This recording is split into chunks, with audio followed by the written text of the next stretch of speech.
What's up, everyone? We are back at Tony Robbins Unleash the Power Within in Chicago. I'm with my boy Grant Kellogg now. What's up, man? What's up, brother? Great to see you, man. Thanks for coming on the show. It's Greatly a pleasure. Appreciate it. Thank you. Grant and I met, 2 years ago at Hero City at Draper University. Yes, thanks sir. to Gina Close. Yes. And Thank you, Gina. Thank you, Gina. And her epicness of working with Robbins Research International. And then we got to hang out. And then we got to hang out more at we got to hang out at UPW at one of the, didn't we? At either Palm Beach or did we not? Or at I don't think San Jose? I think this is the first UPW we're connecting at. Oh my gosh, this is the first, you're right, it is. Okay, so Grant, this is what happened. After like 2 years ago, when we first met, I've just been watching Grant going and living a life of kind of nomadic life. It's been very nomadic. He's like, you're either in Bali or you're in Miami, pretty much.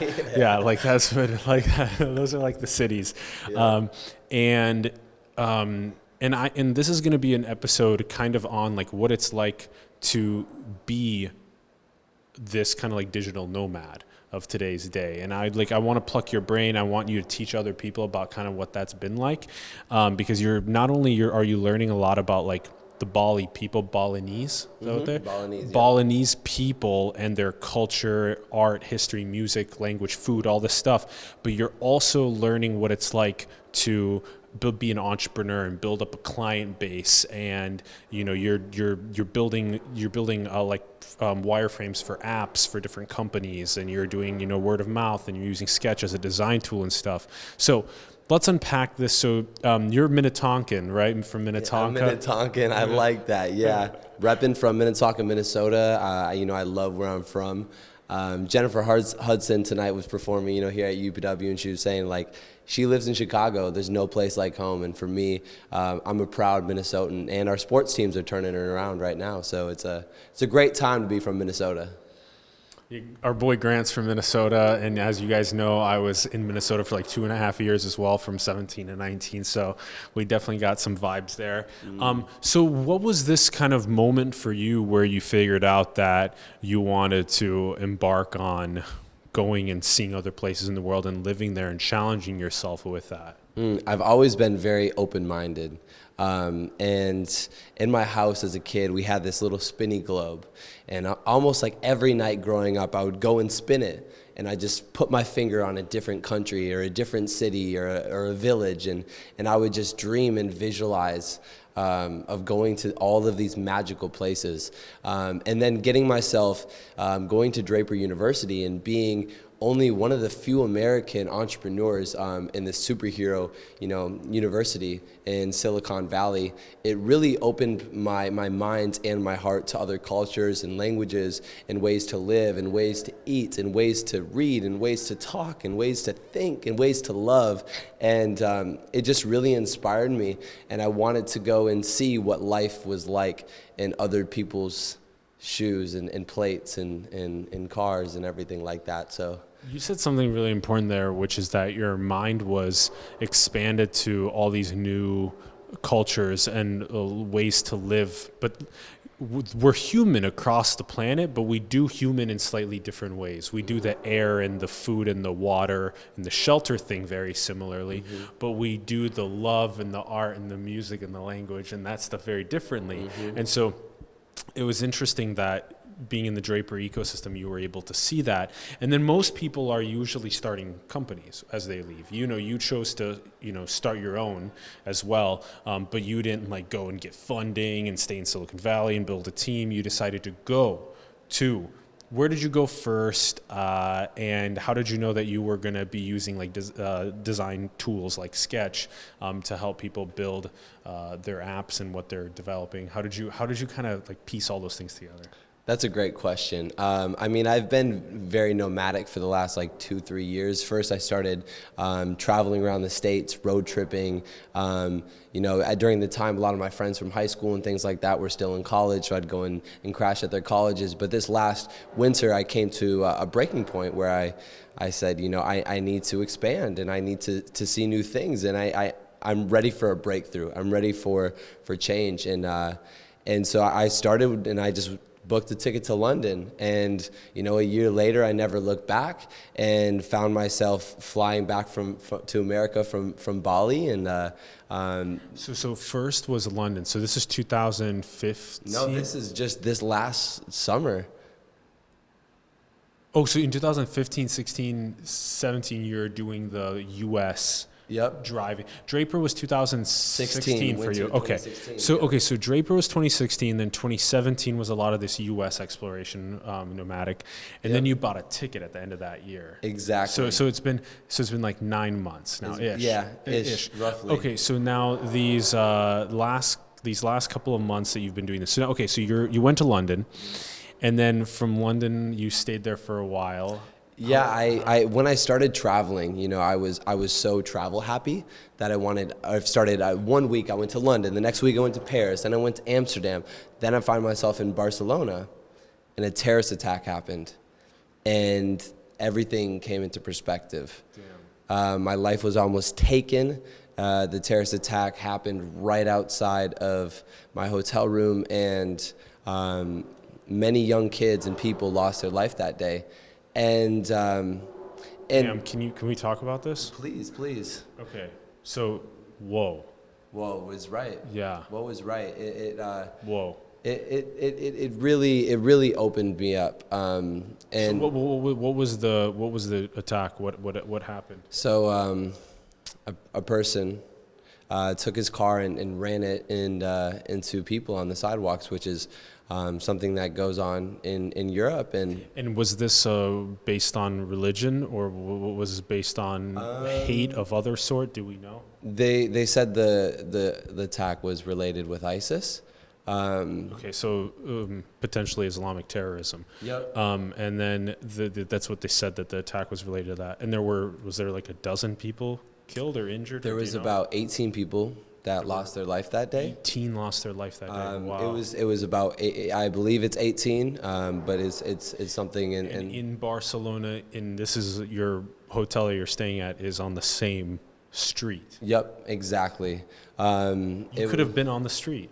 Yeah, I could have, and it was really bizarre because I was supposed to be on the street.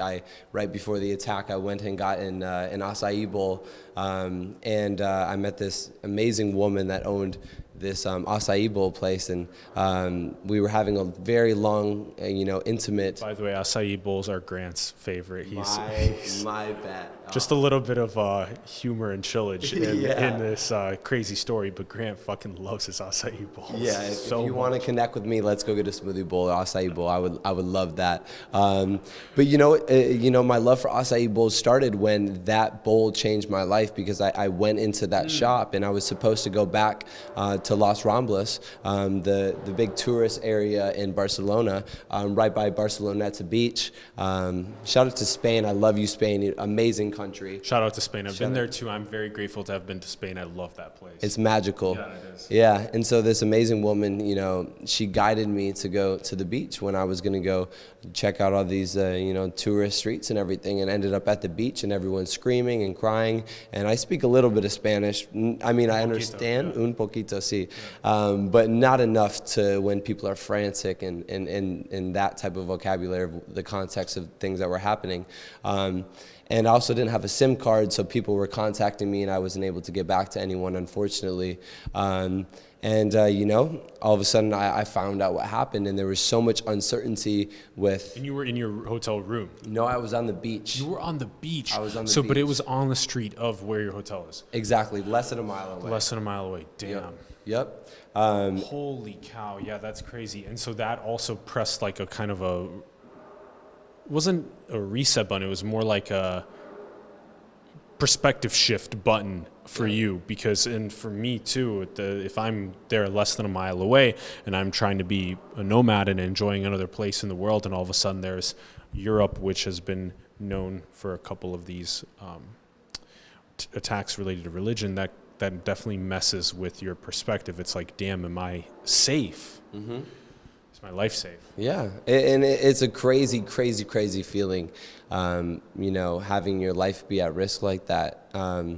And I send love to all the souls that likewise, that carried on that day. And It happened, and we didn't know if they were going to come to the beach or what was going to happen next. We didn't know, and the only thing I could do is talk to God. And whatever that is for you, love, the universe, yourself, it lies within. And I remember looking up at the clouds that day, that moment, and I asked God, like, why not me? I said, are they going to come and are they going to get me? Am I going to die today? Just let me know. If it happens, It's okay. And he said, no, child, you have more time to play. You have more time to play and to impact others, hopefully, and grow yourself. And live and enjoy. Enjoy these moments. And, after that, I spent the next week, I read The Alchemist. I checked myself into a nice spa and wrote a lot, really went internal. And realize it's all about the journey and the process, and to be grateful for every single day and every single moment, even when things are tough, even when things are hard, even when you want to be down. Just find that positive, because we're alive. We're experiencing this human experience, and it's such a blessing to be here. We owe so much to life. We owe so much to humanity. Life doesn't owe us anything. Nobody owes us anything.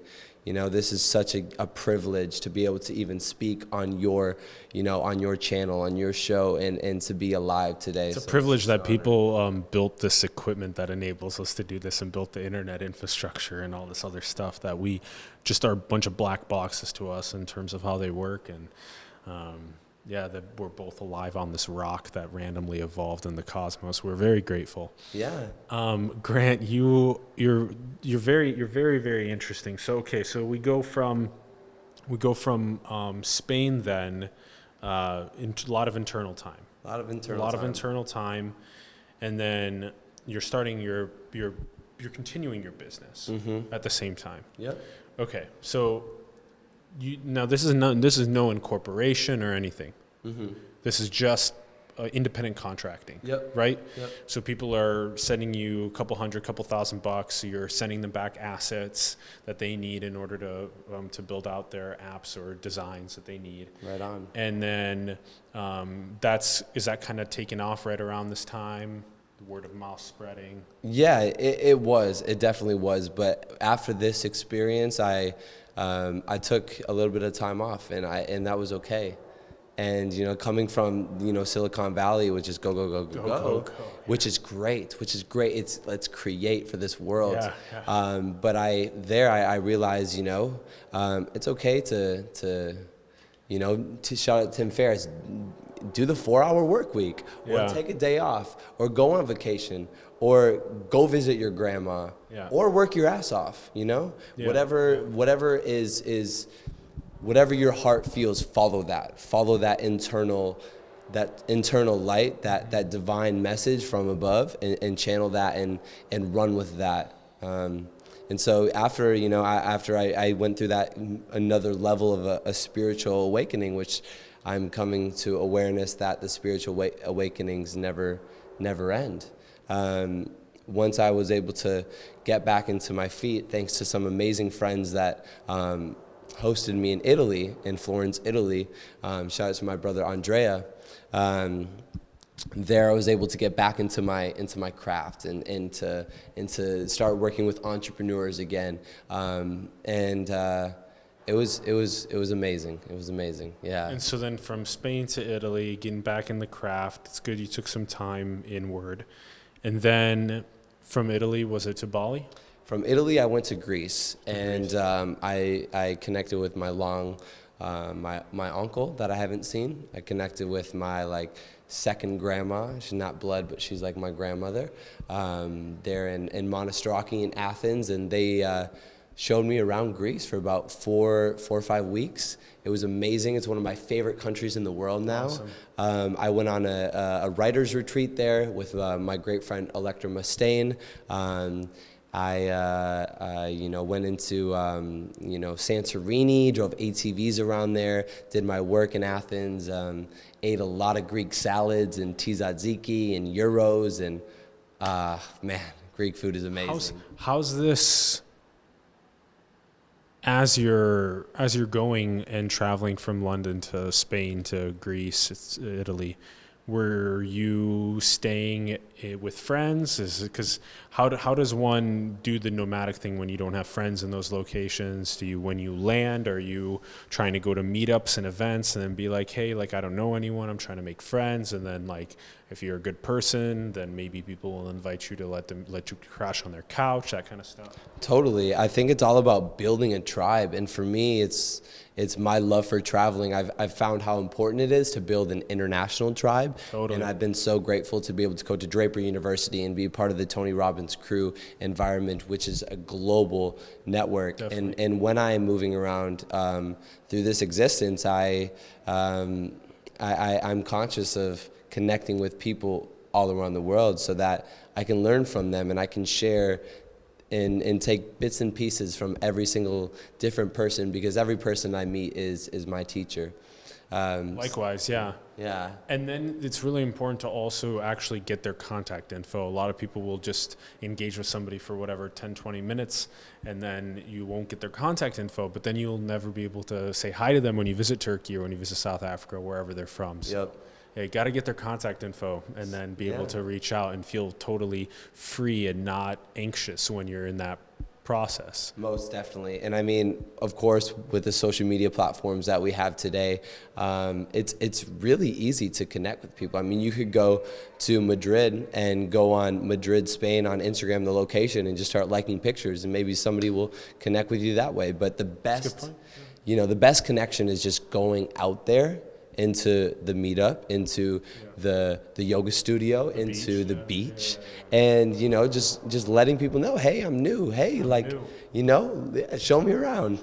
And then you can maybe link up with those friends that you can build an international community with, and maybe you can crash on their couch. They can teach you about the culture, all that cool stuff. So after Greece was Bali? Yep. Okay. So now when you get to Bali, the cost is lower than Europe. Yeah. Much substantially. lower than Europe. Yeah. It can cost up to like $70 a day to live in Europe probably, and it costs closer to $20 a day. You were teaching me to live in Bali. Yeah, somewhere in that range, and of course it depends on the lifestyle that you want to live. Yeah. But as a lean entrepreneur, digital nomad, someone that's running a startup, Bali is an amazing place. Southeast Asia in general, Thailand is also an amazing option. But for me, Bali is a great spot just in terms of the global community, the love on the island, the Balinese hospitality, the amazing exotic fruits, all of the incredible yoga studios,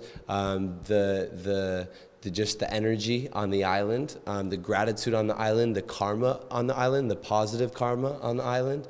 And the surfing, the waves are incredible. It's just like... The climate's great. The climate's great. Coconuts are like $1 everywhere you go. Smoothie bowls are on point.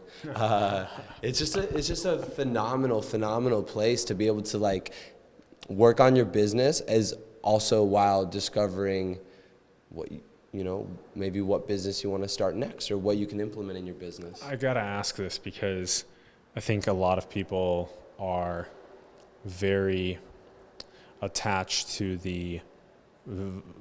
this visual of what it's like to be on a beach, this experience. We're very attached to this, sipping on a coconut, relaxing on the beach. And then the funny thing is when you get there and you're there for months on end, you're like, damn, I need to go back because I need to go and get some meaning and purpose to my life, because I need to go and continue building something into the world, because you can't just relax on a beach and find that to be the most meaningful thing in the world.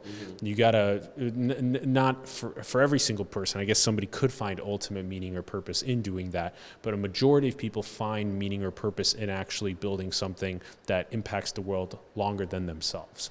And so this is just a funny story that so many people think that like going to the beach and being there forever is so amazing, but really it's kind of nice in like spurts. You go to Bali for a bit, you do that for 2 weeks, 4 weeks, whatever it might be, and then you come back and you hustle, then you maybe go back and relax 6 months later or whatever. I feel like that's been a flow that I've been learning from people that they've been following that has been a little bit more healthy for them. What do you think about that?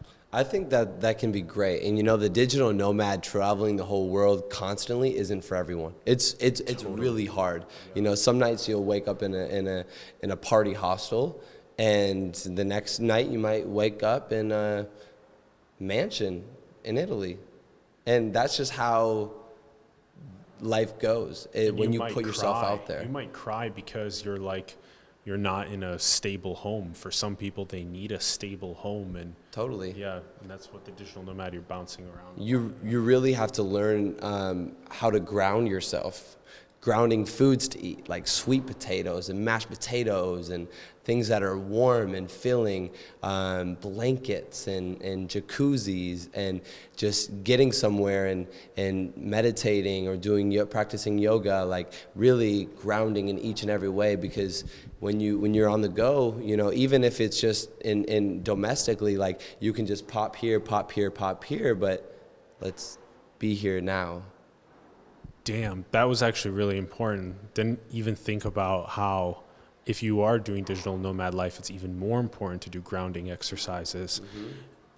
Everything from even a blanket can make you feel more warmer, or a jacuzzi like you were saying, or just meditating on being in that place in the world and feeling your feet dig into the soil there in that place. Mm-hmm. These are feelings of being grounded, and then it kind of washes away the anxiety more. That's so interesting. That's crucial for digital nomads. Yeah, that's interesting. It really is. Yeah, it's an incredible lifestyle. Warm foods, warm drinks, all this stuff. All that, some nice hot cacao or chocolate or tea. It will really serve you on the road.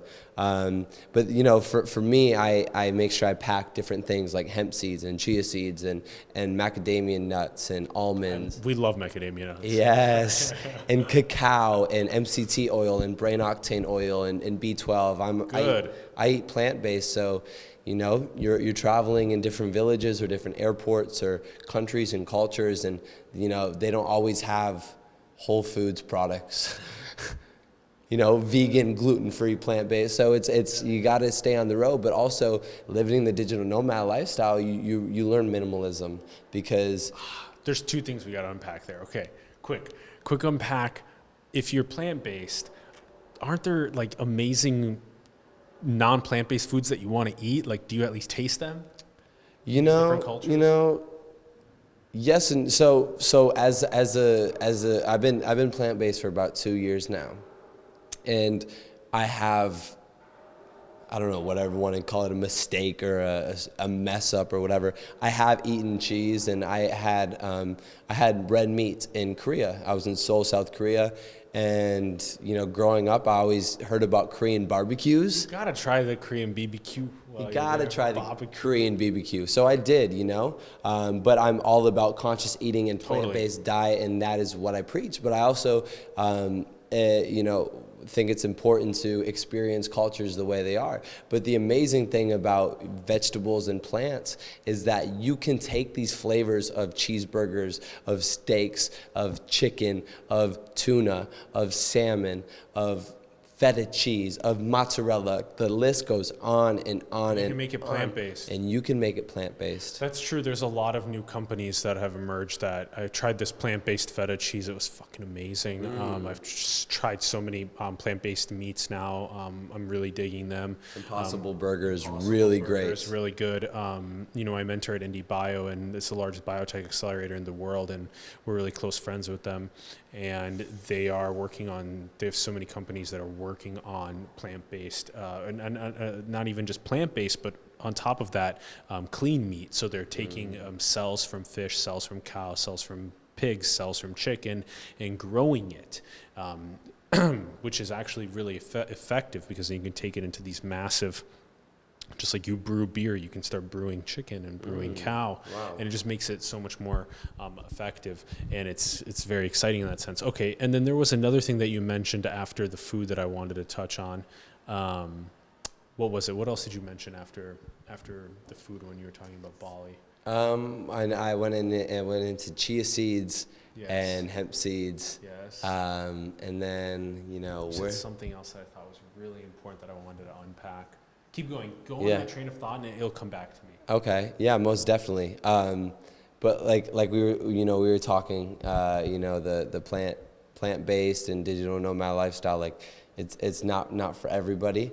I think it's for in terms of like lifestyle and diet and business and everything. It's like, what works for you? What makes you happy? Yeah.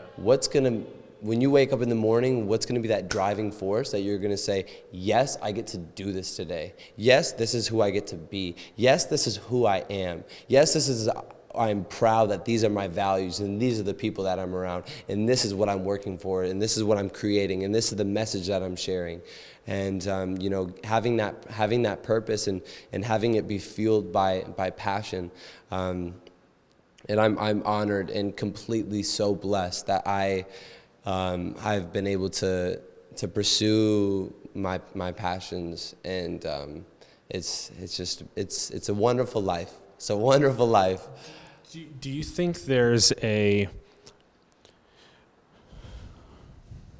you're saying digital nomad, the lifestyle is not for everybody, but it is for people. These people that do like you, that their mind is expanded to all these different cultures. Is there a way that you can, impact the world with what you're gaining? Like, can you teach people in the United States about what's going on in Bali in some relatable way that maybe teaches people in the U.S. some new practice of sustainability or philosophy or ethics or something interesting like that, a new way to look at science maybe even? Is there something that Bali can take from the U.S.? Is there a way for you to distill what you've learned in the U.S. to the Balinese people? That's a great question. And what I've realized being around the world is no matter your religion or skin color or culture, we're all brothers and sisters.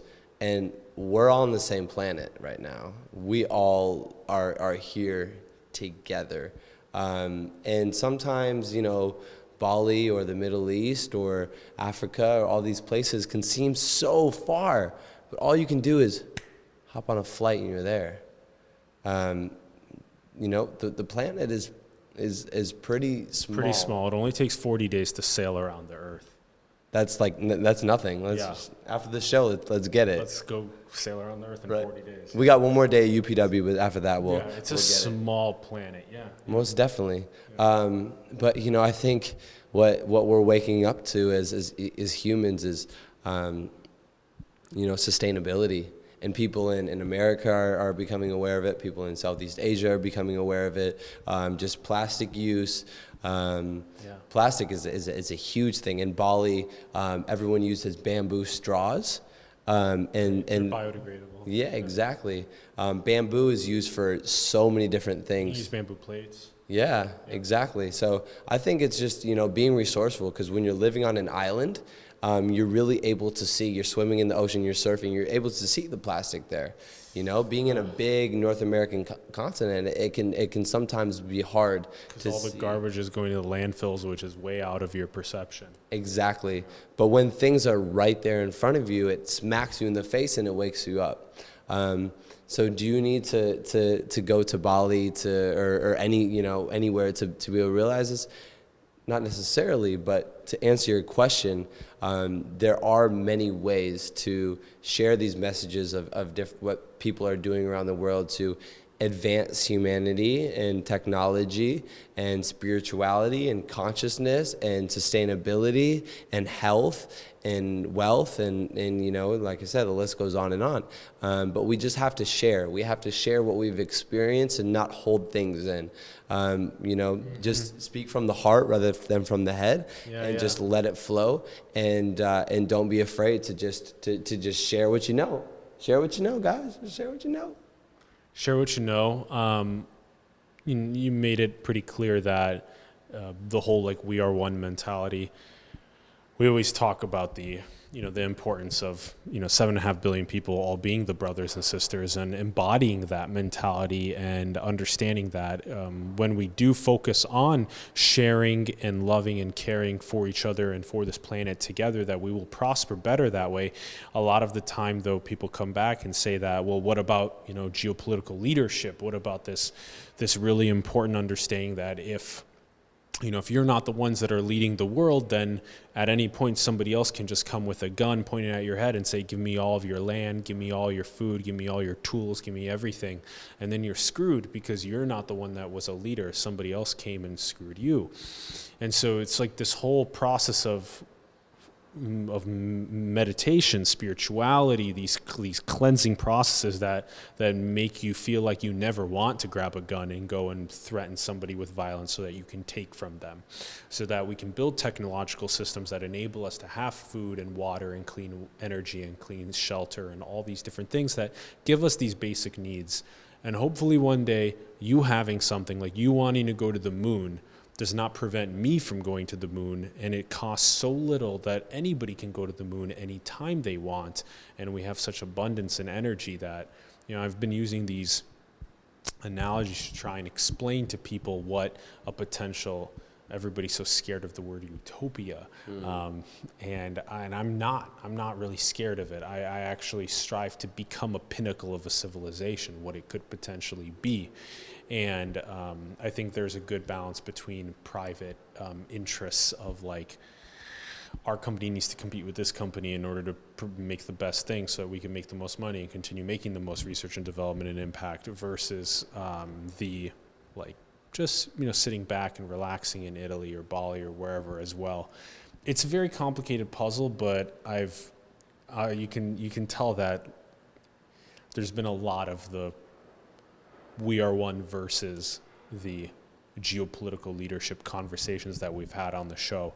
Where do you sit in that puzzle? You obviously sit in the we are one, but like, do you also realize that, you're in the, do you fully realize that you're in like the US, the world's leading economy with the world's leading technology, and that we do funnel so much of our taxpayer dollars into the military, and that's because we care so much about retaining global leadership, so at any point Russia or China or anybody else can't just come and say like fork over your west coast and we're going to start coming in through the east or whatever? Yeah, I am nowhere near an expert in terms of politics and global leadership, but what I can say is, from my experience traveling, I am proud to be an American.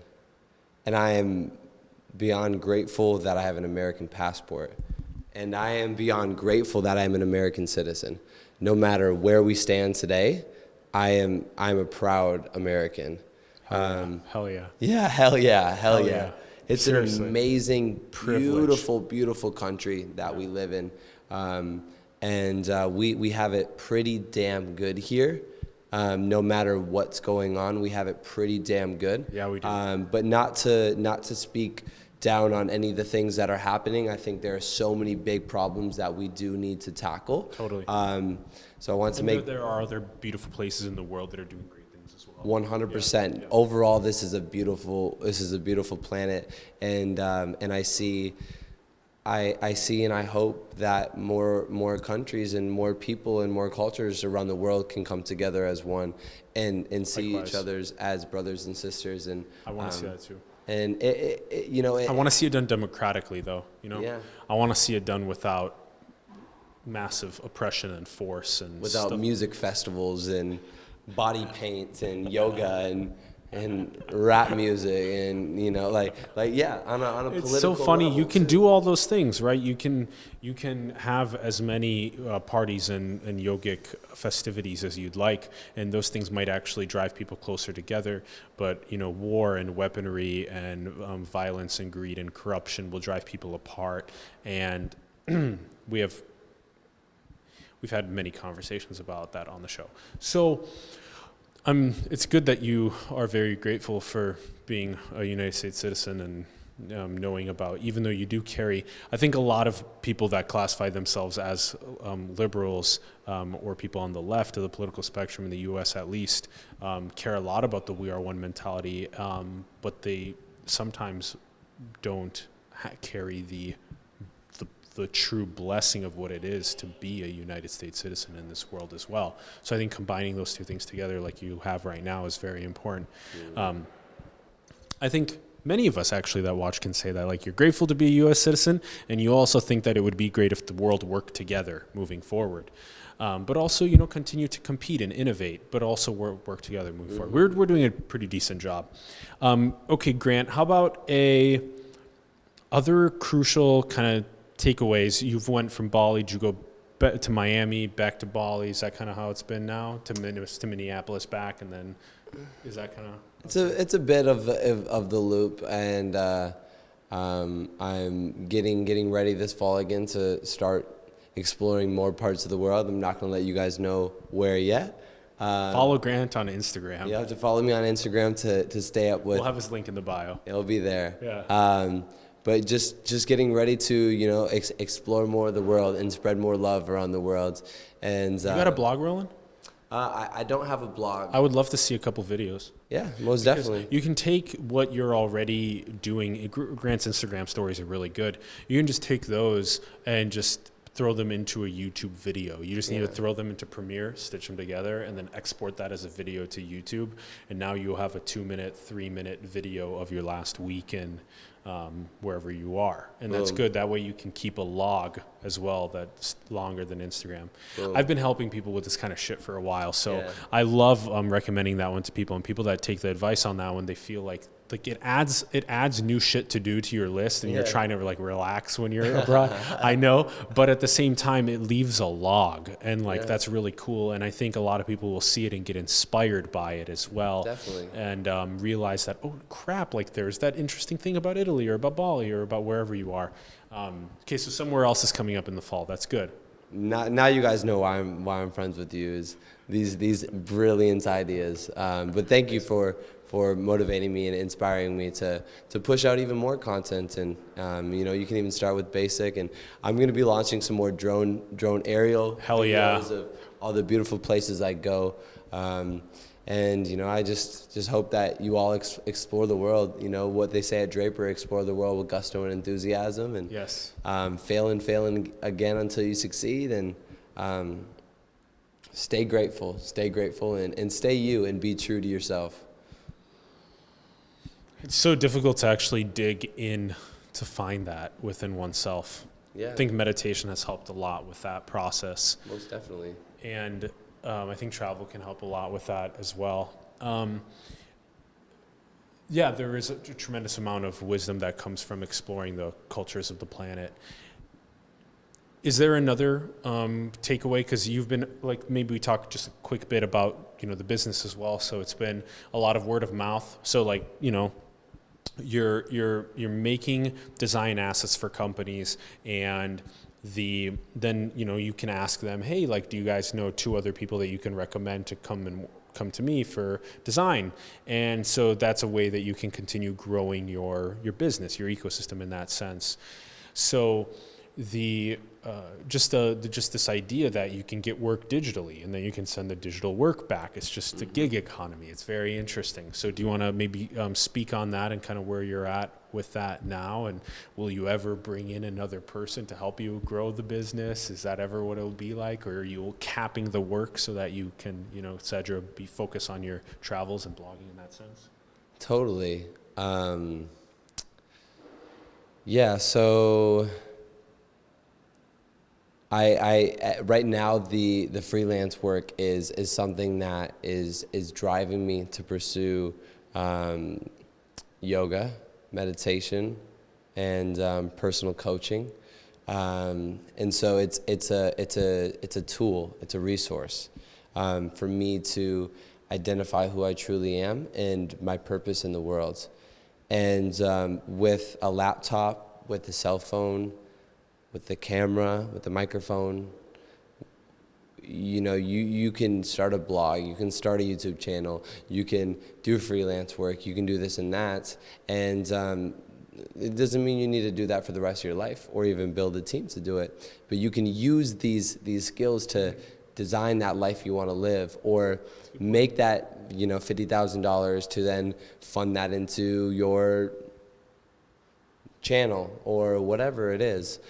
So for me, what I've been personally doing is doing freelance work to be able to explore the world and do that what I love, so I can continue to discover myself. But when I have been traveling, what I've discovered is that I'm a yogi, and I love yoga, and I love the practice of peeling away the layers, like you were saying, every single day, peeling away the layers to your true self.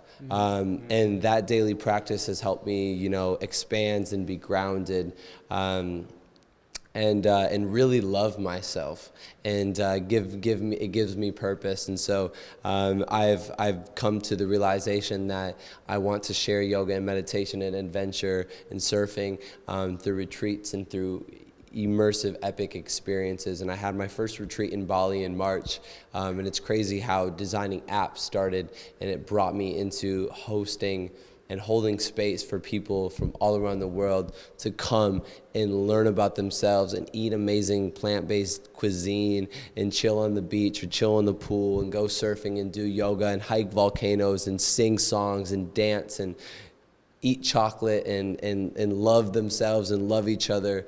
And so that's what it's brought me to.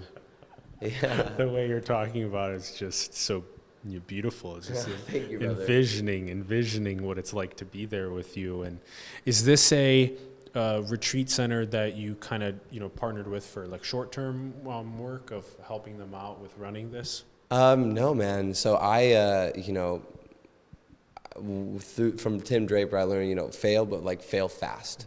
And so I haven't partnered with a retreat center or anything. I went through my being in. You were attending or teaching or like? I was teaching and hosting, and I started the retreat. You started the retreat. Yep. Yeah. So you started it, and then you advertised it to people. Hey, fly to Bali. I'm going to host this retreat. Exactly, and it was right after I became a certified yoga instructor, and It was something that I always wanted to do. How many people did you get to come out? 10 people. That's pretty good, dude. Malaysia. That's pretty New good. York City. People from India. People from London. That's pretty Chicago. huge. Chicago. Myself, Minnesota. It was a super like global tribe. And you guys did all those cool things that you listed, and you were organizing it all. Yeah, Stuff. with the co-host Cynthia, who's an amazing retreat host as well. Cynthia Active Yogi. Are you gonna keep doing these? Yeah, across different places. across the world. Interesting. So you're gonna go and explore the different places in the world for a bit, and then host a retreat there once you get your feet. Dip your toes in it and understand Exactly. it. When I understand the culture, the market is right, the timing is right, the location is right. Sign us up. Yeah. Sign us exactly. up. Exactly. I'll see you guys there. We're gonna keep. And this actually might be a good idea, is where you post all these videos, including also drone footage that you're taking, where you end up posting all this content. It might be good to also post it all onto the site, not only on YouTube but onto the site, and then that's where you can organize the different gatherings across the world, retreats, and show photos of the previous ones, all this kind of cool stuff, a video of the previous one.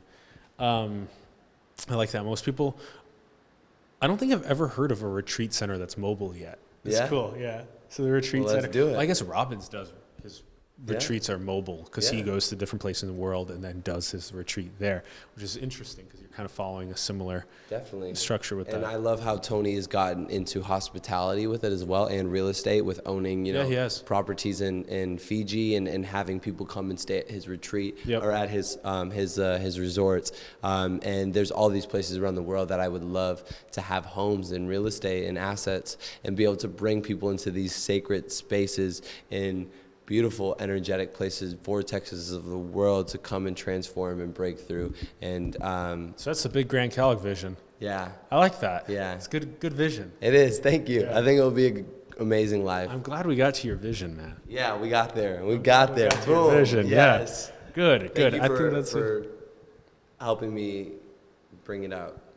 You're so welcome. I love this. Is why I'm just very grateful to have this as something that I do, because when somebody gets the ability to come from right here and out and through, and like they feel like, oh, that's it, like that's me, that's what I want, that makes me feel fantastic. And I think that's why we're both here too, is because we both know that when 10,000 people at the same time can have that feeling, that energy is just, it's unparalleled right now. There's almost nothing in the world that's quite like it. So to be a part of this together is really great. And I like the vision a lot. And hopefully we can help one another with the vision.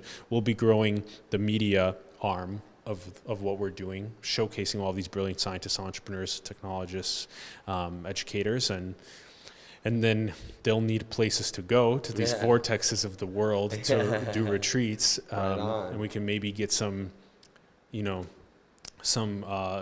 Do you have a brand yet for what you want to call it yet? Launching real soon. You'll see. We'll post it. I love it. We'll put the link in the bio when it's live for that. And, Simulation can strike up a cool little partnership as well, where we can send people that way.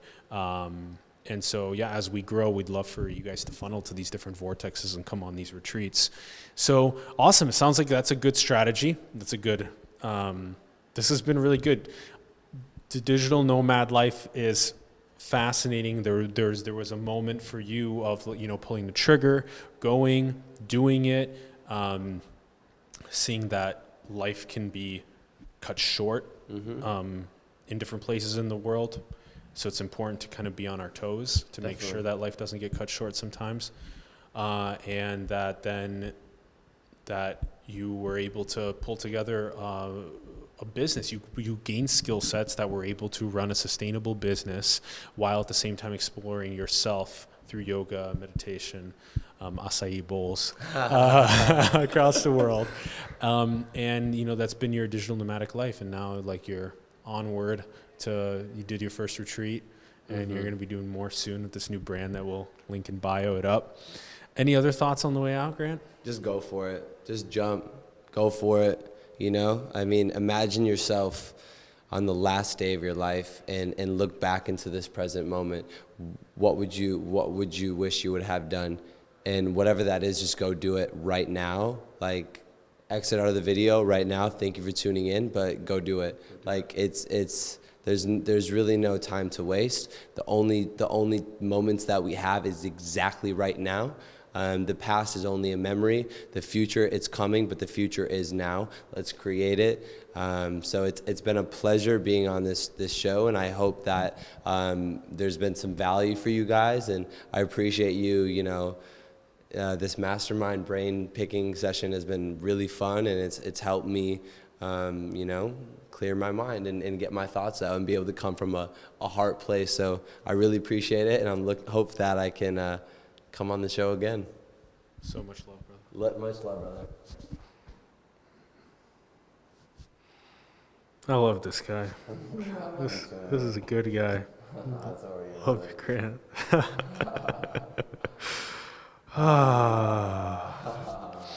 So you know what I really like about that last part is that there is only now, and you only get now, and it keeps coming. But seize that moment, carpe diem, seize that moment, and go and take whatever that essence is within you and bring it out into the world, whatever that may be. So like you said, exit and go do that thing. I love it.